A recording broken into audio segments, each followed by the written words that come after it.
Welcome to another riveting edition of The Ghost and the Goat. I'm your host, Buddy Thayer, paranormal investigator, slayer of beers, here to take me by the hand. Let's walk together into a very paranormal field. We'll walk through some sports fields this evening. Usually I do a little bit of this, a little bit of that, but we're going to mix it all in tonight. Tonight's guest is a lover of the Red Sox, probably like myself, and a hater of the Red Sox at the same time. Just not this week, just not in the last few weeks, apparently. All right, there we go. I'm sorry. Oh, excuse me. I'm burping because I'm drinking. I went to the Nikki's liquor store down on Nikki's is, right at the corner of Branch Avenue, North Main Street, and I found this. I went for like a local Pilsner. I had like Pilsners I wanted to drink tonight, and then I saw this. Sam Adams cherry wheat. Nothing better than a good old cherry wheat on a 100-degree day on a humid evening here in New England. Holy shit. So it's going to be a good night. I got a little cherry wheat. I got a paranormal guy. I got a paranormal grow. Speaking of paranormal grows, I would like to bring on my co-host, the lovely and talented Jai. Jai, how you doing? What's going on? What's going on? How's everything up there? You're up in New Bedford? No, I'm in Fall River.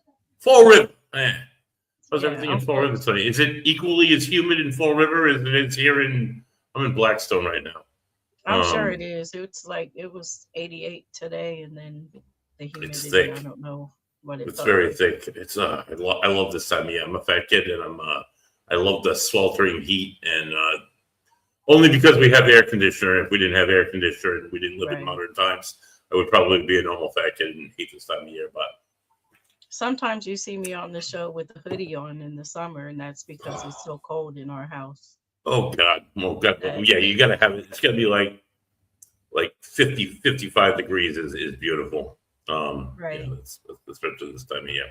Speaking of cold and cold spots, when I think of cold spots, I think it's tonight's guest. He's I'm thinking well over a 50-year investigator of the paranormal here in Rhode Island and southeastern New England, probably even northeastern New England, probably even further than that.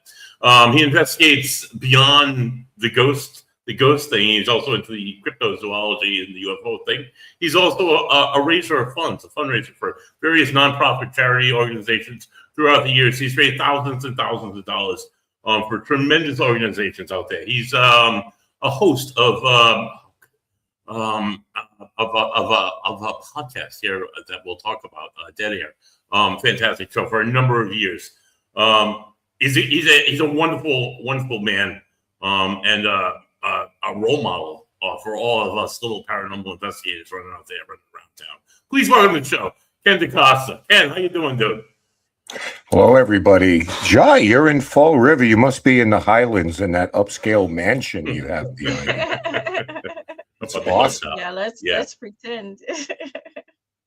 Right, Thank you so much for having me. It's nice to be with you folks, buddy. It's been a little while. It's been a hot minute since it has, dude. It has. I haven't seen you. Yeah, I know, dude. I used to see you all the time. I feel like it's been years, dude. Like an engine. We still investigate. It's just it's much more. It's been much more low key on the last several years, working on my degree, and people. Joe had a kid, and people move or people have different situations going on. So things like we still get out there. It's still awesome. But how long now, Ken, have you been running that paranormal train? It's been over 50 years? Yeah, it's a nice way of saying, boy, he's an old guy. It is actually 51 this year. 51. Wow. Yeah. You founded Rise Up Paranormal 51 years ago, or that came afterwards? No, Rise Up's been around since 2007.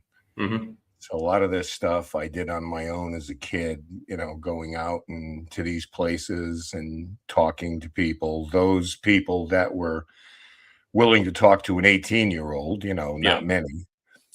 Probably back in the day did more to scare myself than anything else. But growing up, I was more of the UFO, Loch Ness Monster, Bigfoot type guy. And then hey, here we are, when in Rome. So we got into this, and here we are.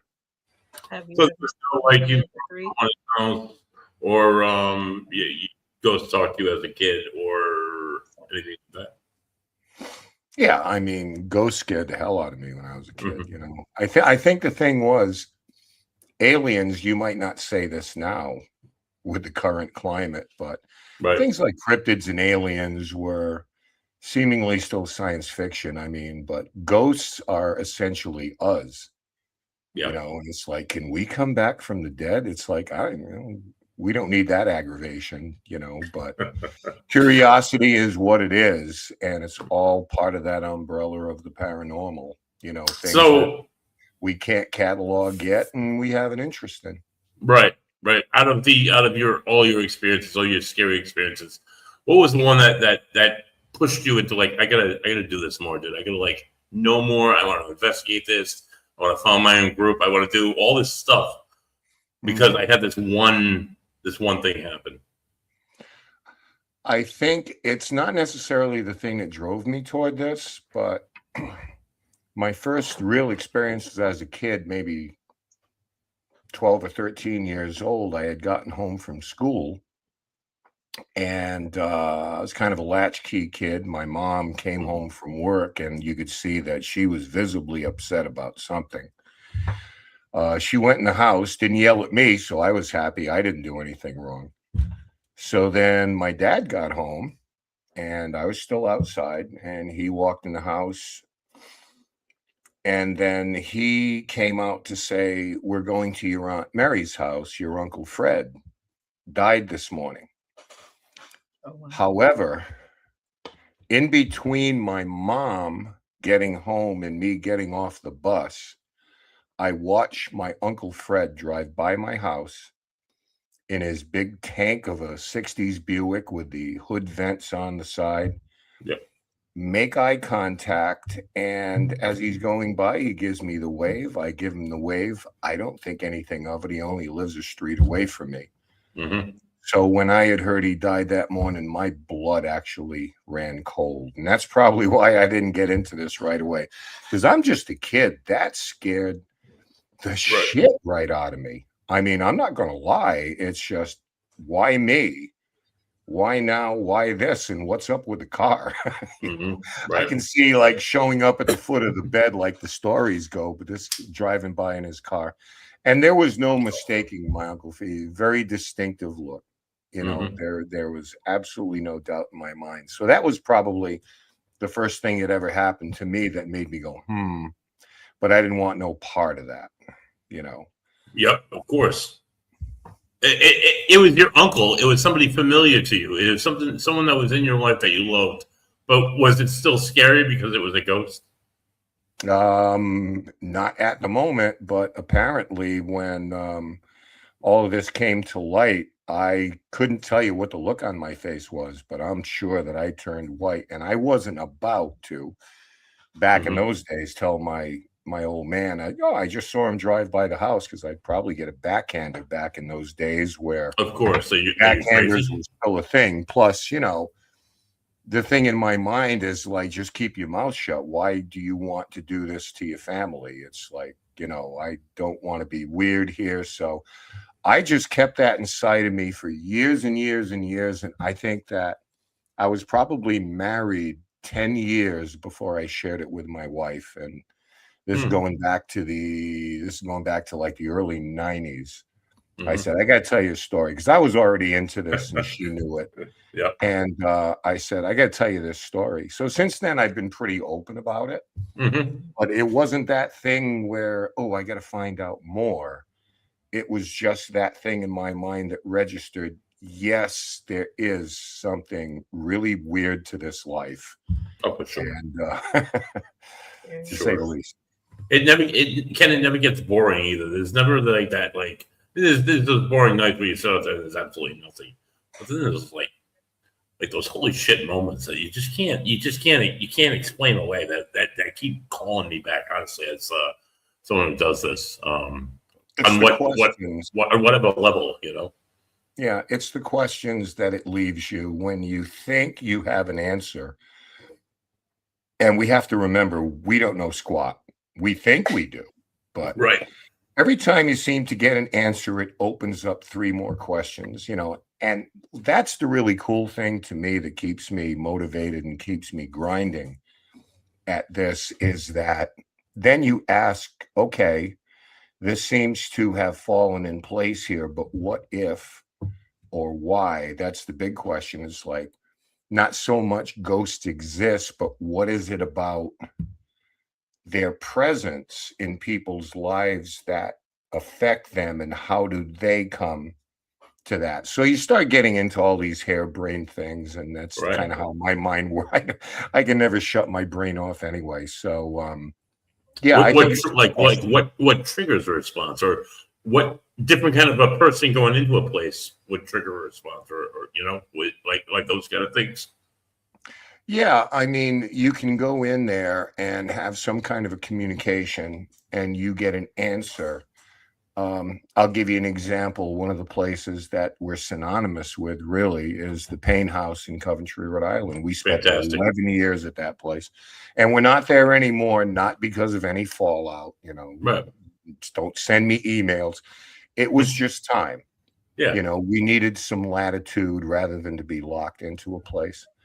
And there was a time where one of our investigators had her camera running. She came over to our base. I wasn't there at the time, but her camera's running. She had a small little teddy bear, like we tend to bring to some places, for they're very benign, and maybe they'll pique the interest of a child. And she put it down and said, "Oh, I can't believe how quiet it is tonight." And you get this little voice that says, "Teddy bear." Oh, wow. Now, the child spirit in question actually passed away in the mid 1800s. So teddy bear wasn't part of the language then. And it wasn't until like 1902. Right. As Teddy Roosevelt. Yeah. Teddy bear, right? Mhm. So immediately it's like, wow, that's really cool. An EVP, she noticed a teddy bear. And then you start to think, how the hell does she know what a teddy bear is? Mm-hmm. A bear, a doll, that's acceptable. But is she paying attention to us, learning from us, learning the language from us, learning terms from us? So these are the kind of things that really kind of motivate you for that next level. Oh, yeah, for sure. Holy shit. That's a whole nother way of thinking about it. Oh, God. That's incredible. A quick shout out to, I got to stop for a quick shout out to my mom. Thanks for everything, Mom. You're awesome. Jay, I'm going to throw it at you. You got any questions for our guest here? I know you said. I'm sorry. Go ahead, Jeff. Have you ever seen any aliens or UFOs? I have. At 2 times in my life, I have seen something really anomalous in the air, and reported both of them to the National UFO Reporting Center, because we know Peter Davenport, who runs it. And I was able to send in drawings and times. I know what it is they're looking for.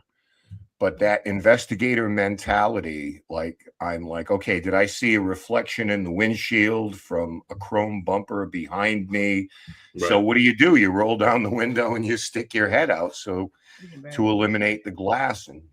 And there it is, dropping at 45 degrees, and boom, in a split second. And then there was another one that last summer out in the porch in my backyard, looking at some weird thing with like a beam coming down from it that disappears and then suddenly disappears behind trees and doesn't come out the other side. So that had to be a 45-degree turn, which isn't happening, or this thing just said bye now. So there is far too much data between videos and files from the government or whatever, people's experiences. I haven't had an experience yet, but I cannot not believe that UFOs are not a thing at this point. I think so many people. Holy shit. I think we've kind of reversed that, where, they tried to tell us we were all nuts. But I think any reasonable person now knows that there's an awful lot of things in the sky.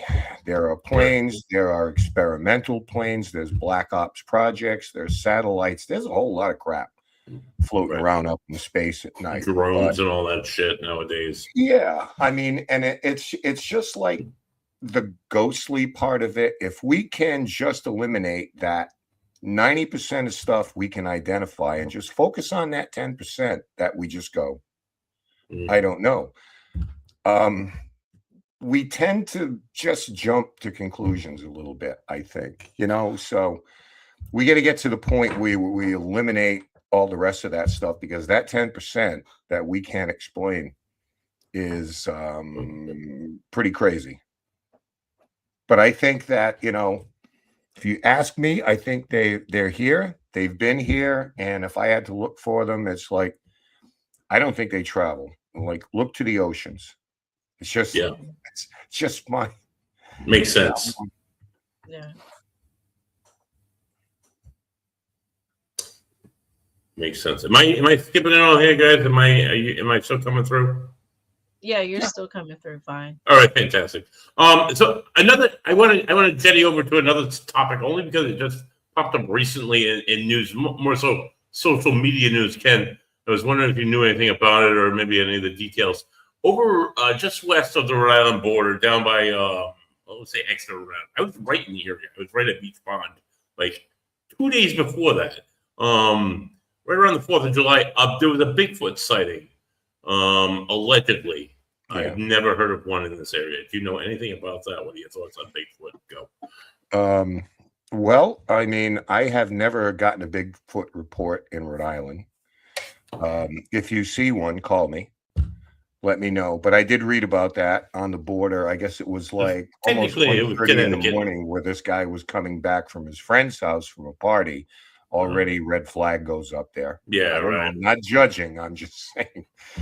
And 8 feet ran across the road, and I guess the BFRO is all over this. Matt Moneymaker and his crew, and they're sending someone out there. So there's an awful lot of land and territory, maybe not so much in Rhode Island, but in Connecticut. Yes. That it's at least plausible, conceivable, if not plausible, that, a thinking creature, can hide in plain sight, so to speak. I mean, we've had serial killers do it, right? Yep. Bundy was in LA, Dahmer was in Milwaukee. These are urban areas with millions of people, and yet they were able to do what they do.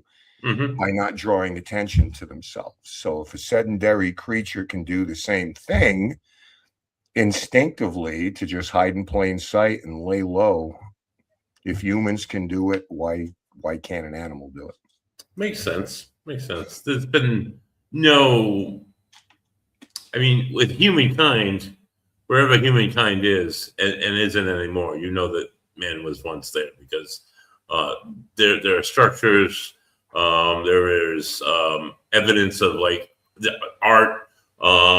You go to certain parts of Rhode Island, you can find old like mill structures.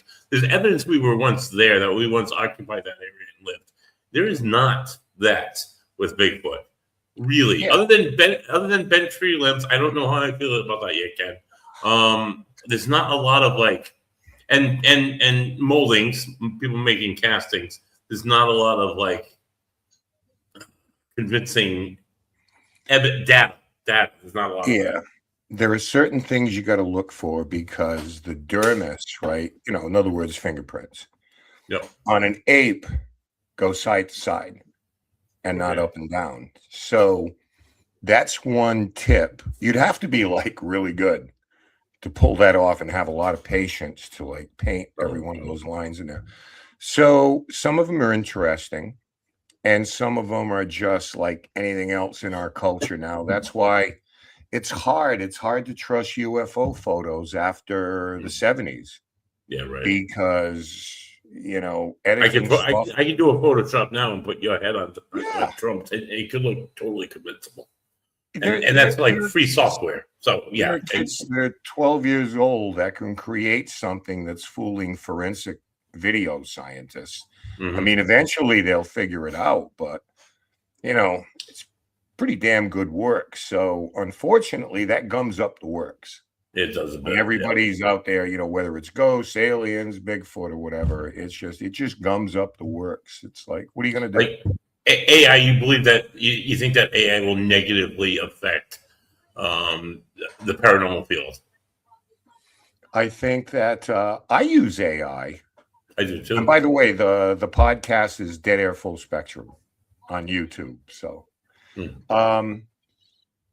I use AI to do certain graphics and things like that. But I'm of the mind that I never forget it's working for me instead of the other way around. I think if it's used correctly, AI can be used to analyze data, photographs, videos, audible recordings. Yeah. As long as you input very specifically what it is you're looking for and don't give it a chance to just go do its own thing. Yeah. And when you get the results back, if it's not what you want, you got to let it know. It's like, I'm looking for this. I'm looking for this many decibels. I'm looking for this many hertz. I'm looking for, so it can definitely be an advantage. Yeah. I think that I probably go to that first before SLS cameras and phone apps and things like that. Well, yeah, phone app cameras are SLS is because it picks up on everything. I know a guy who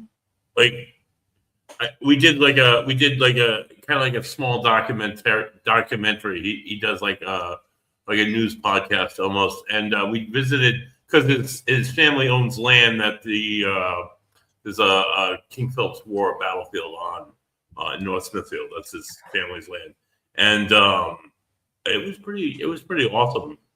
I got EVPs. It was a good experience. I would have never got to have that experience. But he used AI. They used AI and to describe what would people living on the hillside would experience, describe their experience as the colonial troops are riding in on horseback and setting their tents on fire. Just like horrifying graphic details, and they use that as to prompt a voice, to prompt a response. I guess. I think I would lean toward using it to go look for the paranormal, rather than create weapons or something like that. Oh, for sure. I think we'll be okay if we just stay in our lane. You know what I'm saying? Yeah. My best friend, he's a historian. He's in the military for a number of years, and he'll go to a place like Spotsylvania Courthouse, Civil War battlefield, hundreds of thousands of men, in battle, and he'll just take a picture of a spot and put it into AI. He's like, show me what this looked like on June 12th, 1864, and just it shows you the graphic, utter detail in color, or how they can colorize pictures from the 1860s. It just it blows my mind. It gives it such. And when you have the proficiency to animate it, oh my God, it's scary. It's mind blowing. People would go with dead relatives, and they'll put a picture in it, and it'd be the mother and the baby moving around and talking and oh man, it's then I think of movies like The Terminator and what's that other one, AI with Will Smith. This could be dangerous. They could take us over, or The Matrix. We could be in little bubbles and they could be sucking on our souls. I don't know. So Guy, what are your thoughts on AI? Should it be used in investigating? Should it be used in life? No, I have not. You haven't yet? It's like I say, Jai, it's a great tool as long as you have to be very, very, very specific about what you want it to do. And that in and of itself takes a little time. Maybe we'll get AI to the point we don't even have to go to a location. We can just do it remotely. It'll send us the from home. This is what you could say, standing in this spot on this day and this time. That's it. We can just sit here on a podcast and have another screen, and we can go investigate 1,000 miles away. It's coming. I guarantee it's coming. It will probably happen. Speaking of things that have happened, Ken, I don't like to talk about it that much because it the whole story, it's a very negative connotation. But a home in Rhode Island got sold recently, or did it get sold? Do you have any in the northern half of Rhode Island to maybe a friend of yours? Did that end up going through? Do you have any intel? I don't like to use a lot of talk around that because I heard whatnot, but there is an awful lot of intel. I'll tell you what I can tell you. Oh, please! You read the word "The Conjuring House," we may get a copyright strike here. So we got to be careful. No, what it is right now is what's going on. Jason has the deed, and at this point, in a nutshell, he's waiting for the other party to tell him how much that note is, and it hasn't been forthcoming. Because I think that they're still kind of hanging on to whatever, some type of lifeline that they can, still own the house or whatever the case may be. But I personally am looking forward to, there's still some legal hurdles to jump. And I'm looking forward to discovery on some of these things if it comes out, because I think people are going to get an even wider point of view how shady this has all been. I've known Brian for I worked with him at Bridgewater State Hospital, so I heard his story, and that in itself was like shitty. And then I've heard people who've like traveled across the country and like bought airfare, bought hotels, and brought all their people and all their shit, and they get there and it's locked up, and they don't, I've heard horror stories I never, ever wanted anything to do with. Well, when things started to go sideways there and essentially had an absentee owner, the people who are getting the most crap, and this is the part drives me crazy, because these are my friends, and I say that with no hesitation, full disclosure. These people, a lot of them are in my group that worked at this place. In order to be able to not screw over people who had made reservations, they kept the place open without pay, because there was no payroll anymore. But they hung in there as long as they possibly could with no compensation, and went about the tour, showing people around, all the rest of it, just so people wouldn't get screwed. So sometimes to hear how they're this, that, and the other thing really boils me, you know what I'm saying? But I've kind of learned to just sit back, because a lot of people, especially in social media now, think things like that are going to play out in the court of public opinion. Right. And they're not. It's going to be settled in a court of law. You can say whatever you want to say, and you can pick sides, team him or team him.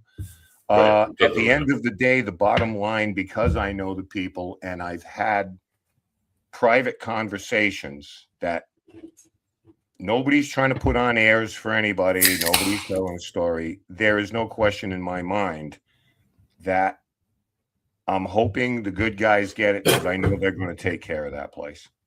And I know they're going to take care of the community, and I know they're going to take care of the guests that come in there. There's no question in my mind. On the other hand, when you see people being charged a couple of $1,000s to go to another place in Connecticut, and right, and it's just you just want to make it accessible to everyone. Right. I'd rather be booked for 5 years straight at a reasonable cost than charge an arm and a leg for somebody every 3 days. I mean, the math doesn't math to me there, but I'm hoping that resolves itself. But right now, there are, still a couple of hoops to jump through, and they're just not letting go. Yeah. Is it ego? Is it something else? That is not something I can answer. I don't know what's in their heads. Mental illness. Yeah, no, it's whatever. It's good to see that the wheels are moving. You see stuff every now and again pop up on social media like this is happening, that's happening. I'm like, I'm not sure what to believe. So it's good to see it's going in the right direction at the very least.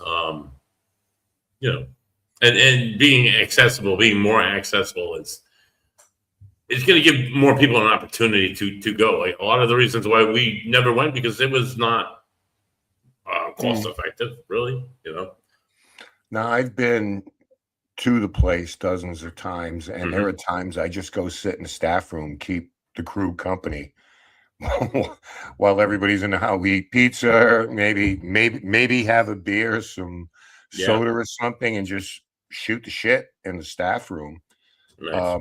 The places, they took great pains to try to deprogram people for what this place was portrayed in the movie. And I can't emphasize how hard that is because people don't want to hear it. They're looking for the witch, and the place is active and fascinating enough that nothing has to be created.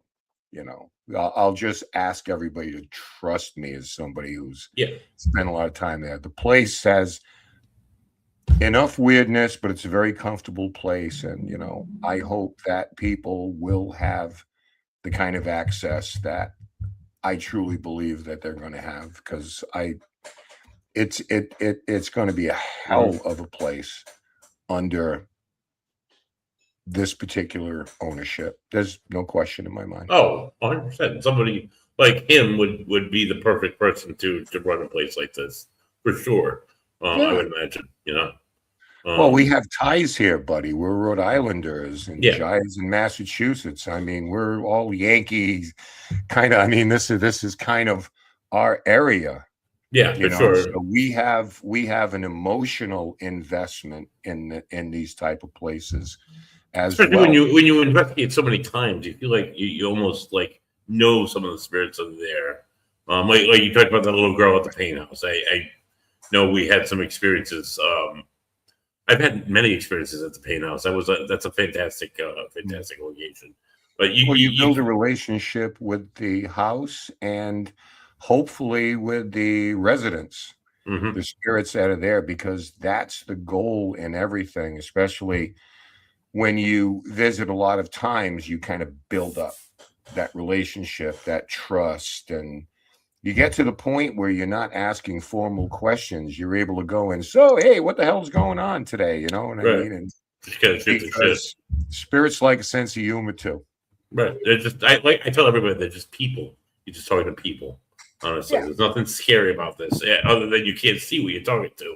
But they're there. They can, they'll conversate back and forth with you for sure. Yeah, if they know your heart's in the right place, and that's why respect. Some people don't want to know background. I want to know everything historically. I want to know everything. Every single facet and detail is pretty important. Yeah, for sure. It seems for me. Oh, go ahead. I'm sorry. Go ahead. No, that's okay. I just wanted to know: have you ever experienced any poltergeist activity? Yeah. I mean, we've had, and we've actually documented on video, like, nobody is on a certain floor at all, and then a rocking chair starts moving. Oh Jesus, that is the most fantastic piece of film. You know what I mean? And I wish I could tell you it's because we're such great investigators. Listen, so much of it is shit luck, Jai. Right. You're in the right place at the right time. I wish I could tell you. Listen, I think we have a good approach and we have a good process, but at the end of the day, it's all about the right place at the right time. So we've been able to document things, or at least had a personal experience where we saw something. Years ago, we heard a bang in a room under some chairs that we had brought from home. Historic place. We used our own chairs. Like something silverware falling on the floor. We find a fork under one of the chairs that one of our investigators, before we went on break, was in the other room playing with, from like a display of things that they had, metal detected around the property and found.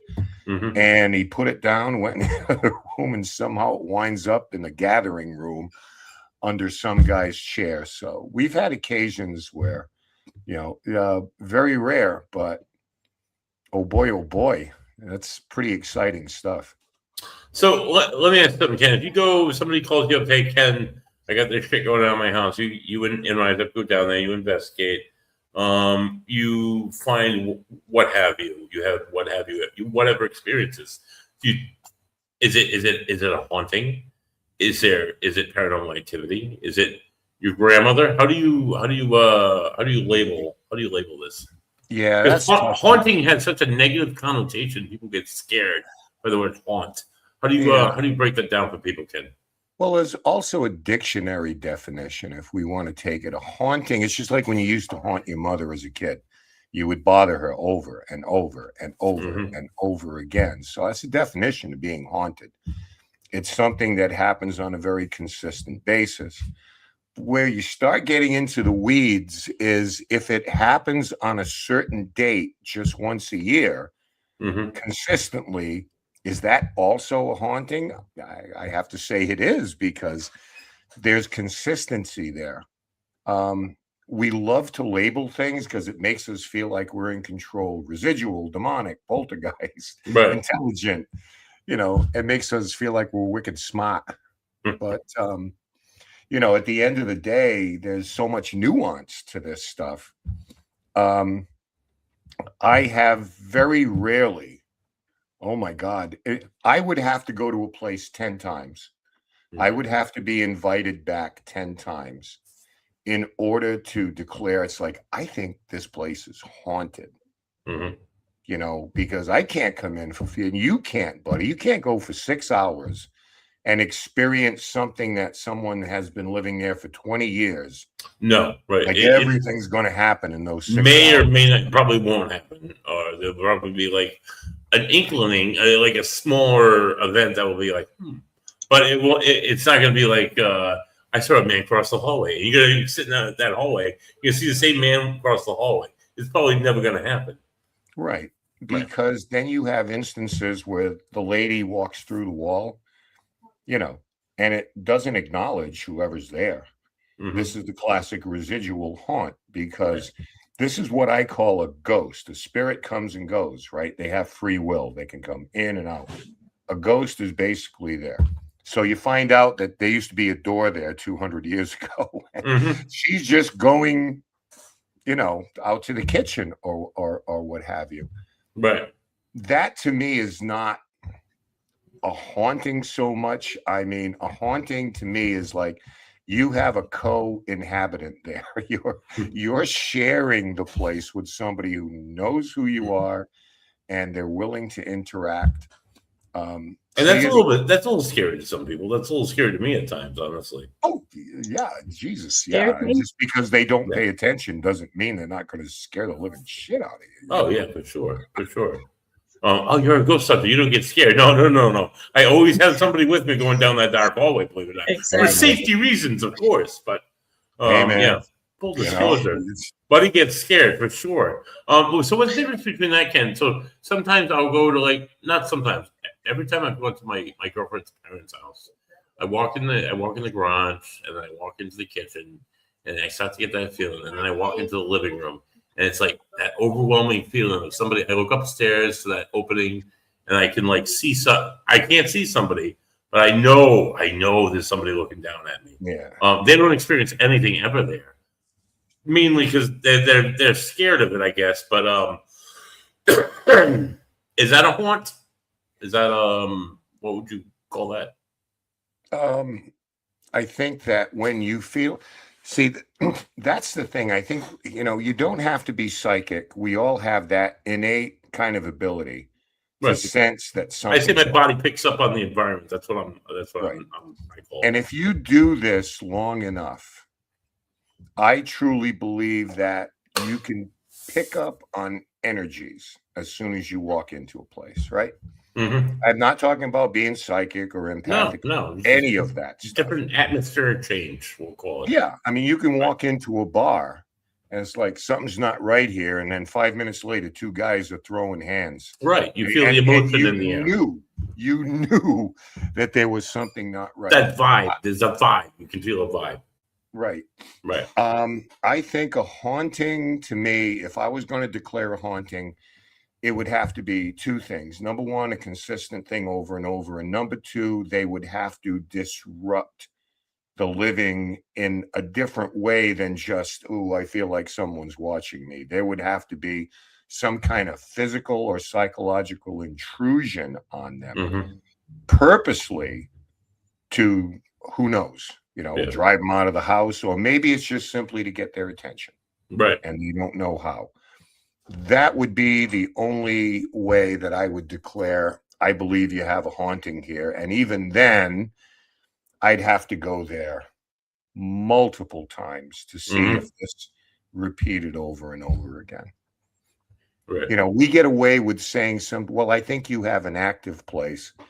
And it sounds like a cop-out. It's like, you're not haunted, you're active. But I do think there's a difference between the two. Like a residual. They could be a residual. They could be something like elemental, if you will. It could be something. Yeah, it could be anything. I don't know. I've been to some fascinating places that have invited me into their location, Providence City Hall, Rose on the Patuxent, that are incredibly haunted. What are some of the coolest places, Ken, that the Ghost World has brought you into, has allowed you into? Dude, God, there was Belcourt Castle in Newport, one of the Newport mansions. Yep. We spent a year there. We were able to do a case study there. Oh, that's awesome. Of course, there's Payne House. Right. There are a multitude of residences we've been to that, you know how it is, buddy. Yeah. You know the drill. We keep them under our hat. But there have been like residences that have far blown away, some of these famous places that, Oh, yeah. Oh, iconic 100%. places that you've been to. Another one that sticks out to me is Rolling Hills. Yep. We have never failed to just have one hell of a night. The last time we went, I'm not going to bore you with details. We have it. It's on video. It's on the Dead Air channel. But some of the things, like literally stuff being moved around while we're standing in the room, and then nothing is out of place. Kind of one of those things. But there have been so many. The former school in Barrington, Rhode Island, that was just amazing. There are a couple of armories we've been to. There was, a military base. One of the great places was in St. Augustine, the Castillo de San Marcos, the fort down there. Oh, the fort. Oh, yeah. On the waterfront. Oh my God. So speaking of some of wars and battlefields and forts and whatnot, Fort Adams is, oh my God, amazing. But historic battlefields where countless men died. Have you, Gettysburg? We'll throw that one out there. Have you investigated Gettysburg? Have you had anything happen? No. We spent time in Gettysburg, but it was more like a vacation. Yeah. Oh, yeah. It was one of those. Ken, I've been to Gettysburg about a dozen times, and not one of those times, not one, right. Even to go to a conference, not one have I investigated. Right. It's always about the history for me. I always wanted to see it, and it was surprisingly, it's pretty hot in town. It's 2:00 in the morning. The bars are still open here. I figured they roll up the sidewalks at 6:00, right? No, they have fantastic breweries too. But there are places like Gettysburg that, people treat with reverence. For those who don't know, you can't go out on the battlefield and investigate. Right. And if you do, and you get caught by the park police there, you're going to have a problem. There are plenty other places you can go to. I'm not trying to sound like a snob, buddy, but I would rather go to a place where I could rent it for my team. Yeah. Than be part of 60 or 80 people there. Oh, I hate a public investigation. I hate it. It is what it is. It is what but there's no investigative value to it whatsoever. Yeah, I mean, I've done I plenty. want- I've hosted plenty. You've hosted plenty. It's great for Dick, Jane, and Harry in the community who want to, let's have an experience or whatever, and to see it, to have a little taste. But it's Right. nothing like an actual investigation, and you can't control anything on these type of investigations where you can on your own. You rent the place, like you say, and have your whole team go in there. Yeah, absolutely, I mean, 110%. I would rather like go to somewhere like Moundsville, the penitentiary in West Virginia, which we're kind of thinking about now. It's not ridiculous as far as the money. It's Yep. not.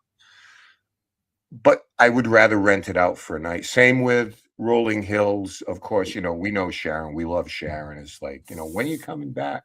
Mhm. And that's the best thing, when people like, please come back. There's no, Mhm. oh God, there's no better feeling than that, right? I would just rather have it under some kind of control so we can walk away objectively, like, is this what it's cracked up to be? Is it Mhm. not? And I don't know. I mean, like I say, I'm not a snob about it. It's a taste. We did I went down to Charleston, my aunt Dale. She moved down to Charleston area, South Carolina. I went down last winter, and we did the Charleston jail, and it was like a public like a ghost tour. It wasn't really a ghost tour. You were touring an old jail, and they gave you the history, which was graphic and horrific. And you could imagine there'd be a number of ghosts there, and they had like 4 floors above us, and then let us go on all the other floors. I would have killed you. I'm like, let me just come in here and like explore the whole building and spend just like an hour just sitting in this room by myself. Like that's. But yeah, those big events, like it's a nice way to taste it, but to really get anything out of it, you can't. And again, they are what they are. Hey, listen, we've done public events, so I'm not telling you that we've run them, but right.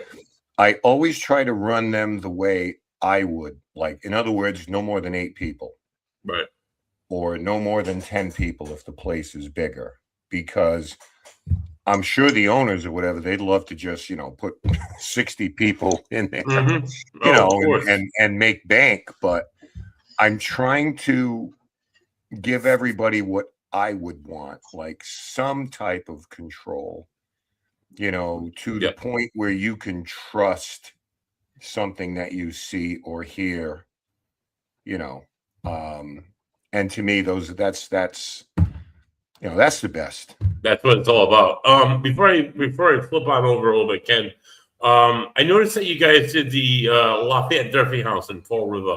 A couple months back. I had one investigation there with Charles Reese, and I had me and him and a few of his people before he even started investigating with us. And we had like one of those like holy shit moments on the first floor. We were sitting in the living room and looking towards the kitchen. They still have those 2 doors in the wall that blocks off the kitchen.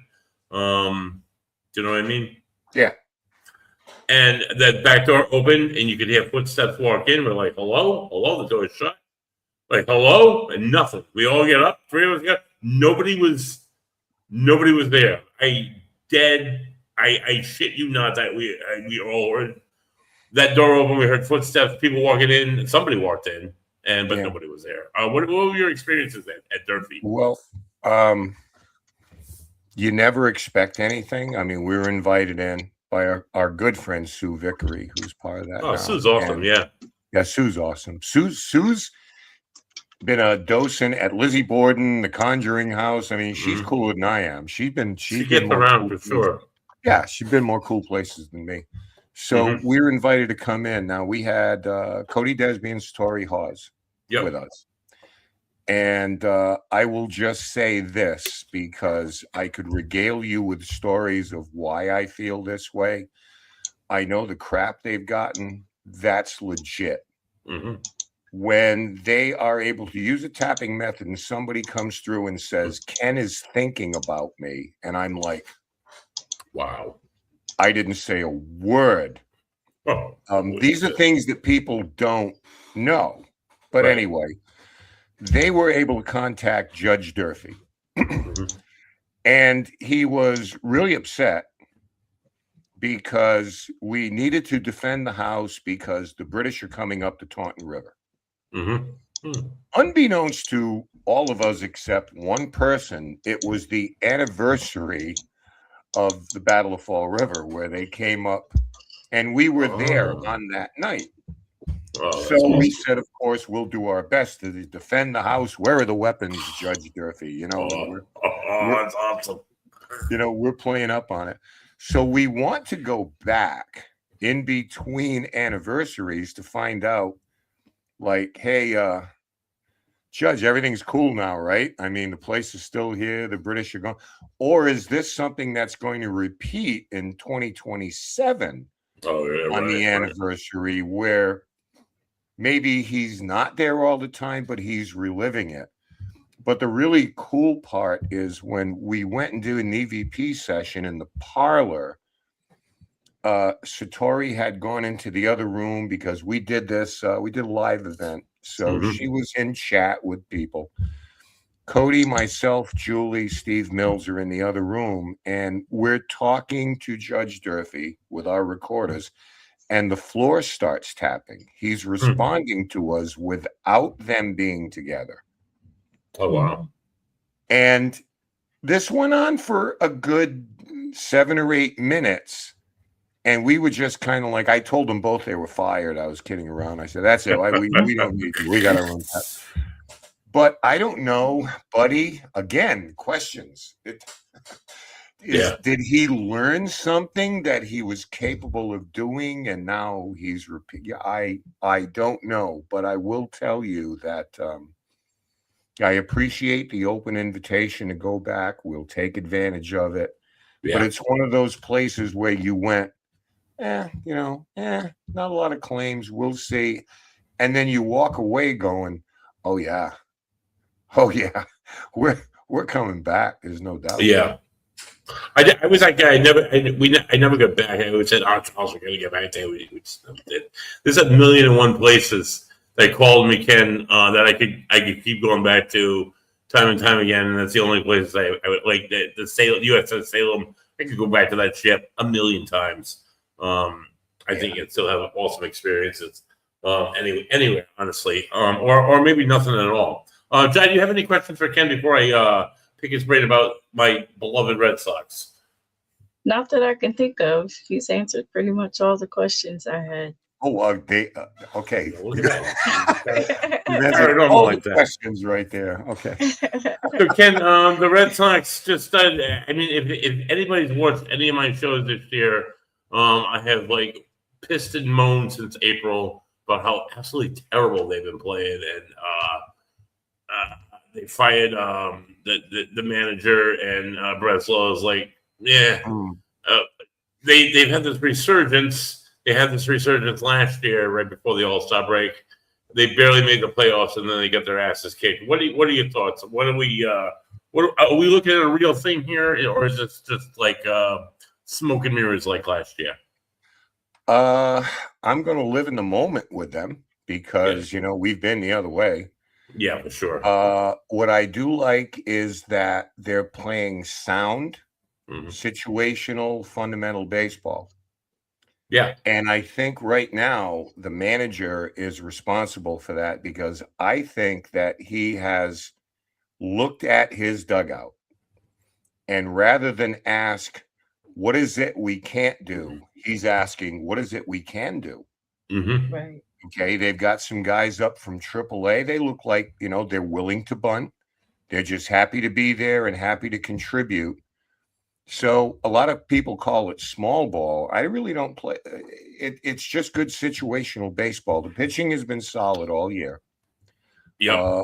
Runs are a factor. But if you look at the roster and you say, okay, there's more than one way to win here. We're going to have to give ourselves up at the plate, move runners. And a lot of these guys from AAA, hey, listen, they don't want to go back to AAA. So whatever they can do to contribute, because there's currency in doing that. Because you move guy over with a bunt, when you get to the dugout, 20 guys are jumping on you. appreciating what you did, and that means a lot. But And they got to remember that shit for sure. the other thing I really think, and you're talking about a 20-year baseball coach, if not more, buddy. You know, I mean, high school, college kids. I mean, they've run the gamut. To me, baseball is re-evolving now, right? Yeah. So before it was launch angle, a strikeout isn't necessarily a bad outcome. But now everybody's coming. You got to get to the bullpen, you know, get the starting pitcher out. Everybody in the bullpen's coming in throwing gas now. Everybody's throwing 98. Yeah, so Chapman's insane. So it's like, right. Wicked They got heat. another guy who's throwing a $102, you know. Jesus. So everybody's coming out like with gas. So now all of a sudden a strikeout isn't a good outcome. Now it's all about put the ball in play. Because a lot of teams are built with launch angles. They're not built defensively. And you can take advantage of that by bunting, stealing a base, and all these things 10 years ago that was like, we're not doing that anymore. And that's exactly how they won the other night. They were down like 2-0. They came ahead, they tied, ended up winning in the 10th inning. It was all just like that small fundamental baseball. Not swinging at balls outside the zone. Taking advantage of bunts, taking advantage of guys walking and getting on base. Yeah, it was some good. Well, the Mets they've been playing some decent baseball. In the bottom of the 10th, they start with a man out in second, like they do in extra innings. Yep. Why didn't they bunt? No, they're up there trying to whatever they're trying to do. The Sox are like, all right, I got a guy who can handle a bat. Let's bunt him to third. Hey, dude. Get under one, hit it in the outfield. Boom. Just like according to script, where other teams, they get a guy on second, and they're still swinging for the fences. Yeah, and you get a guy Whitlock out there who can deal. And you're going to hit like, I mean, not that the guy's unhittable, but he's going to probably make you beat the ball into the ground twice. Yeah, for sure.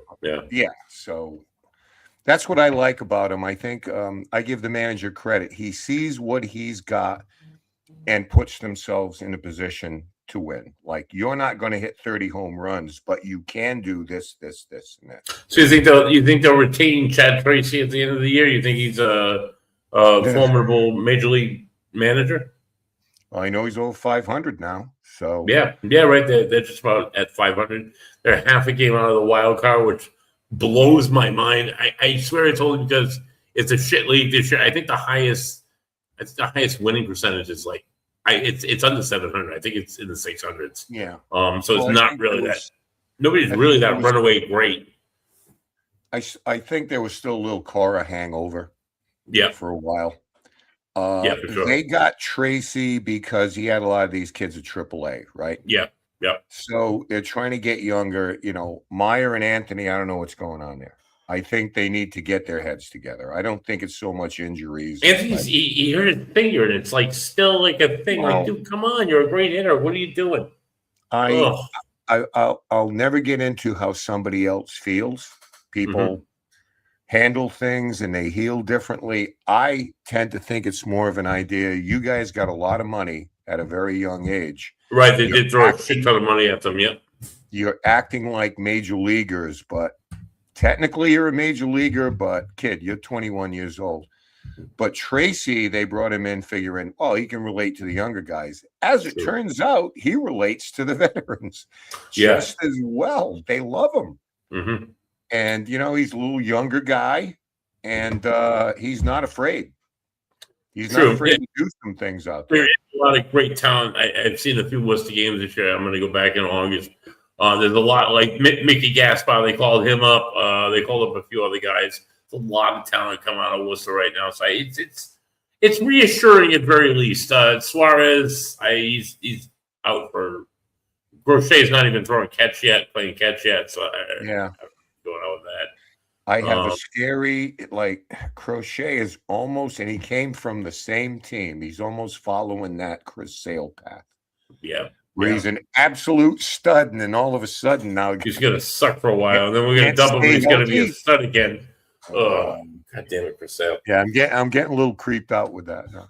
Yeah. It was nice to sweep the Yankees. That was I did not expect that. It was nice to throw it in my friends who are Yankee fans in their face. Yeah, it was nice.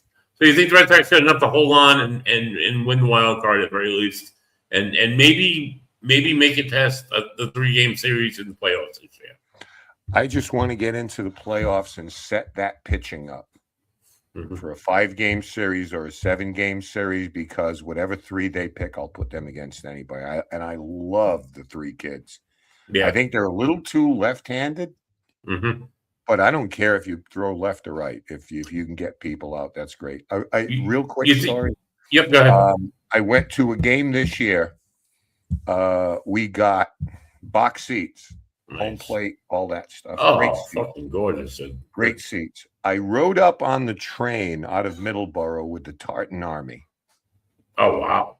I went has to been the fun. Cask and Flagon and had dinner and drank with the Tartan Army. That's awesome.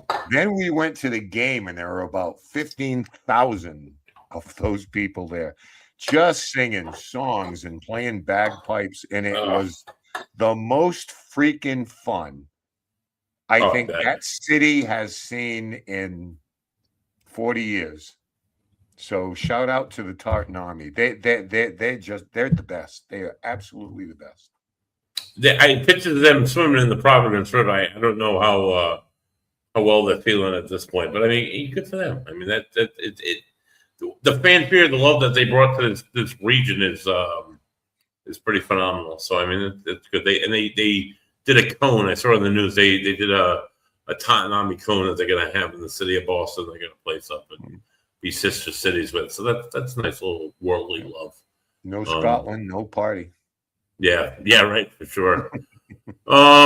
Football, really quick. Ken, do you think AJ Brown is going to be as he's going to be what pushes you into another goddamn Lombardi Trophy, friggin' Patriots? Do you think that, or do you think he's going to not produce like he did in Philly? Stay healthy. I don't see how he doesn't produce. He's crazy as good. Much if he's healthy. He's not 22-year-old. He's not the guy Vrabel had in Tennessee. But right. Vrabel's the key on this, because you got to understand that the way they're building it, like a year ago, it's like, this is the worst receiver room in football. Yeah. Now all of a sudden, between him, Dobbs, Hollins, Booty, all the rest, it's like, yeah, that's one of the best receiver rooms there. So as long as Vrabel and McDaniels can make them understand, hey, they're going to try to take you away, dude, but you are going to open up something for somebody. You may get 13 targets this week. You might get 2 next week. That's just how it goes. He's definitely going to be a game changer for the Pats. I think he's going to either open stuff up for other guys or himself. He's fast. He's talented. I feel like he's going to be maybe like another Randy Moss. What Randy Moss was for Tom Brady.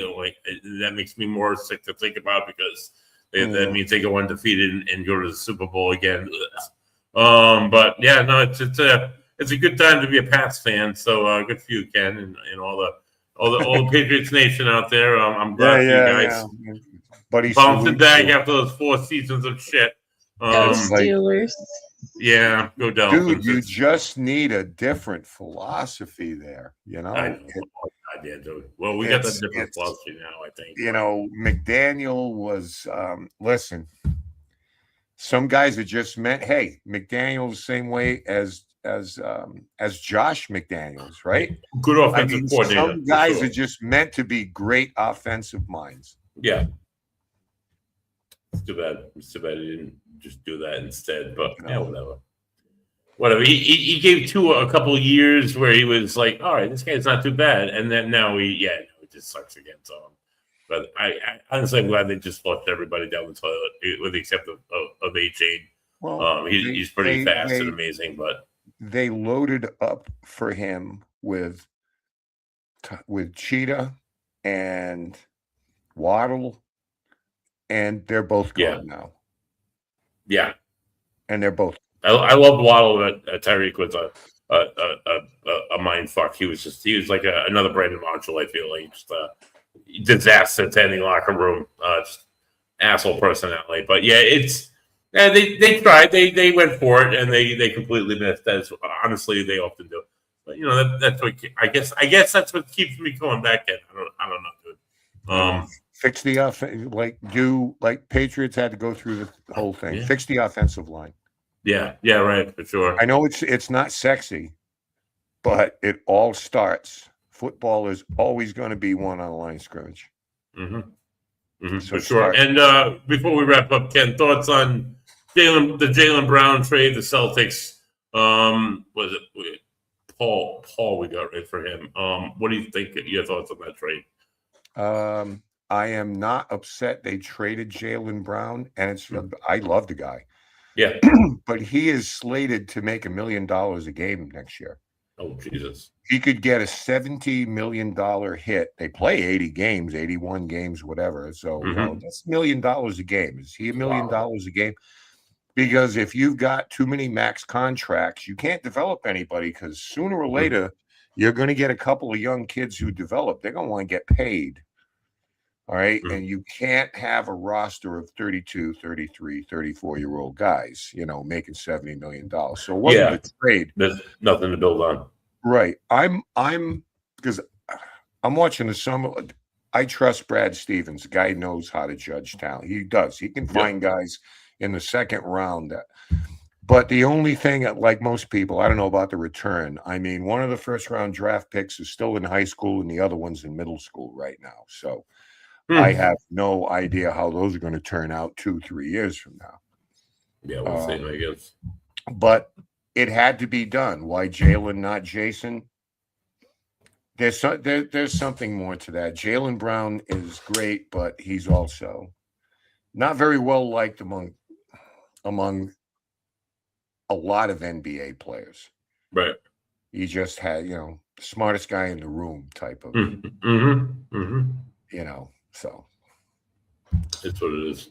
It is what it is. I'll still be there though. Oh yeah. Celtics is so great. Go green. Any questions for Ken before we wrap up tonight there? Just go Steelers. That's all I'll ever talk about. That's the most I know about sports. Yeah. So no, that's all I have to say. Okay, fair enough. Thank you for coming on the show. Ken, when can people check you out on the Dead Air podcast? What's the deets on that really quick before we let you go? Yeah. Dead Air Full Spectrum on YouTube.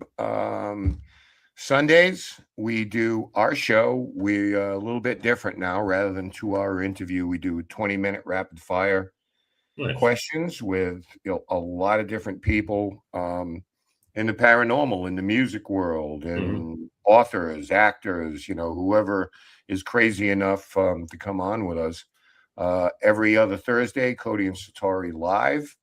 And I have a show I do called Extremely Strange, where I tell extremely strange true stories. Nice. So you can catch us there. The next thing coming up, July 26th from SK Pierce Mansion.